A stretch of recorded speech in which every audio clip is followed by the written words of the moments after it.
विठ्ठल नाम गोड रे अंतरी वसे प्रकाश, चरणी तुझ्या ठेवितो माझा सार श्वास. पंढरीच्या राया तू भक्तांचा आधार, विठ्ठल विठ्ठल म्हणताच भरते हृदयात प्यार. नाम तुझे घेता देवा होई समाधान, चरणी तुझ्या ठेविता मस्तक मिळे अंतरीचे ज्ञान. नमस्कार विठ्ठल भक्तांनो, हा संदेश ऐकण्याआधी भक्ती चॅनलवरती नवीन असाल तर चॅनलला सबस्क्राईब करा. जय हरी विठ्ठल. श्री गणेशाय नमः. श्री विठ्ठल रखुमाई नमः. नमस्कार विठ्ठल भक्तांनो, आज आपण जाणून घेणार आहोत आषाढी वारीचे महत्त्व आणि प्रत्येक भक्तांनो ती का समजून घेतली पाहिजे. आषाढी एकादशी दिवशी लाखो वारकरी पायी चालतात, पंढरपूरला पोहोचतात.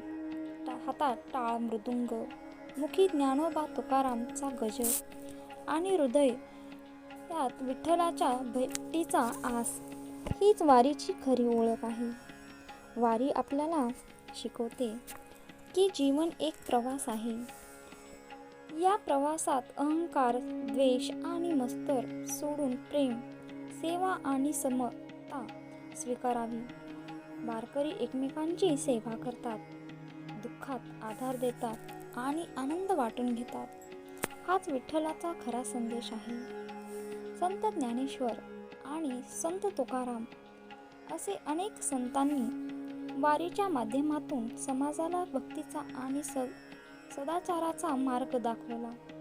त्यांच्या अभंगामध्ये प्रेम, करुणा आणि ईश्वर भक्तीचा अमृत संदेश दडलेला आहे. मित्रांनो, प्रत्येकाला पायी वारी करता येत नाही, पण आपल्या दैनंदिन जीवनात सत्य, प्रामाणिकपणा, नामस्मरण आणि सेवाभाव जपला तर संपूर्ण जीवन एक सुंदर वारी बनेल. चला, आज आपण संकल्प करूया, दररोज काही क्षण विठ्ठल विठ्ठल जय हरी विठ्ठल या नामाचा जप करू आणि प्रेमाने, नम्रतेने जीवन जगू. पांडुरंग हरी विठ्ठल रखुमाई जय जय जय. जर हा संदेश आवडला असेल तर लाईक करा आणि चॅनलला सबस्क्राईब करा. कमेंटमध्ये लिहा जय हरी विठ्ठल जय हरी विठ्ठल.